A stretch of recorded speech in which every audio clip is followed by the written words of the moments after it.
and gentlemen, welcome to the live performance of the Snooky the Fox Show.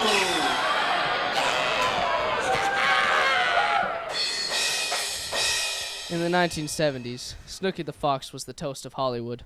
His portrayal of the Fox in the Broadway revival of Maine was an overnight smash, prompting the New York Times to hail him as the brightest Fox actor of his time. He parlayed his stage and screen success into a wildly popular late-night talk show, aptly named The Snooky the Fox Show. Here's an excerpt from an interview with one of Snooky's longtime friends, Gunther the Bunny. You have known Snooky for quite a while. Yes, I worked with Snooky at Salisbury Beach Park. What was Snooky like back in those days? Snooky was on top of the world. A fox from Salisbury Beach Park making it to Hollywood. That has never been done before. The Snooky the Fox Show was groundbreaking for many reasons, not least of which was its location. Shot and produced on a remote island on the Massachusetts-New Hampshire border, known as Plum Island, the show provoked a series of rumors about its quirky venue and the eccentric fox who created it. While many theorized simply that the offbeat site suited his reclusive nature, a few industry insiders speculated that Snooky needed the eerie green glow from the lighthouse to sleep at night, believing it somehow fueled his creativity and sharpened his comic senses. It was ironic, then, that the seclusion Snooky credited for his success would soon spawn his darkest failure. 30 years ago this month, Snooky attempted to take his own life. He was found hanging from his room at Uncle Bill's house. Though the fox steadfastly claimed he was brutally attacked and forcibly hanged from his window, evidence of any assault was lacking. The police investigation into the matter perfunctory. The tight-knit Plum Island community, who'd always viewed Snooky with a skepticism and routine wariness of outsiders, offered him little in the way of support. They resented the media scrutiny and the stain of scandal the fox's suicide had brought upon the quiet seaside hamlet. A mere 3 days after the incident that nearly took his life, Snooky was unceremoniously banned from the island. The authorities ruled the incident an attempted suicide, and Snooky's life went to a tailspin. As his despair grew, his lifestyle matched pace, quickly morphing into a tabloid-style self-destruction, a veritable collision of artistic temperament, obscene wealth, and pathological self-loathing. How did Snooky change after this tragedy? Well, he started hanging out with the bad crowd. You know, Lindsay Lohan and Tigger. Tigger, widely known for his excessive behavior, soon had Snooky involved in the party scene. The drugs, booze, and women were all Snooky thought of during those days.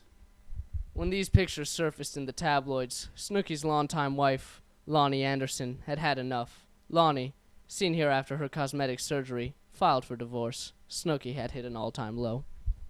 Snooky hated the people who did this to him. He desperately wanted revenge on the hoodlums who attacked him. It became an obsession for him. Although nobody believed him, Snooky was adamant that he'd been attacked by a group of boys, a pack of adolescent thugs from the mainland he referred to as the Sheedy Boys. As he began to publicly relate the story of his alleged attack in increasingly graphic and outlandish detail, accusations of paranoia and mental illness were rampant. The fox's already battered self-esteem plunged. You say he was obsessed. Who exactly was the target of his revenge?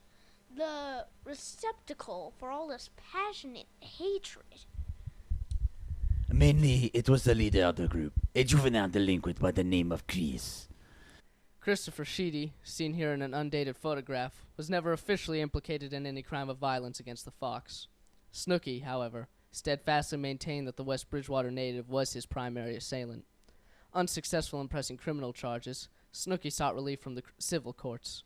As seen in his affidavit, filed in Massachusetts District Court, the fox accuses Sheedy of knowingly and willingly inflicting severe physical pain and emotional trauma, and willful and wanton negligence, resulting in immeasurable psychological damages, loss of consortium, and monetary losses in excess of $1.6 million. The lawsuit was summarily dismissed by the judge, and Snooky's claim of assault was left to languish in the annals of urban legend. Today, Snooky appears to have reclaimed a life of peace and productivity for himself. When Snooky got his own network, that is when we knew he was going to be okay. It was a long road back, but he did it. And he spit in the face of everyone who hadn't believed in him. Pah! Snooky the Fox, welcome to Fresh Air. Thank you. It's good to be here.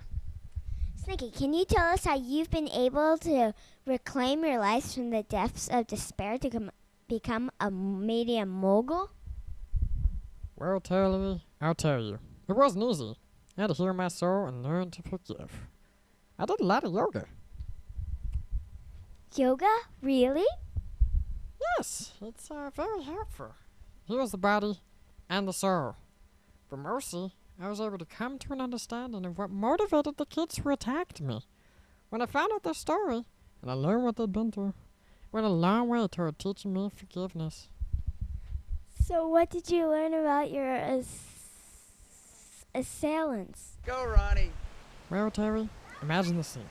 They're kids, young kids, and they've been out on the beach all day, playing, running, swimming. And boys that age, you know, they woke up an appetite. The day grows long, it's noon, it's 1 o'clock. My understanding is they were denied lunch, on the promise that they would go that night to a restaurant called Jack Newark's, where they could have all the food they could possibly want. I've come to understand that the attack, their aggressive behavior, was a result of something the medical community calls hypoglycemia-induced insanity. In other words, it was on account of their low blood sugar. They were literally mad with hunger. We're wicked starving! So you see why I had to forgive them. These kids, they're victims too.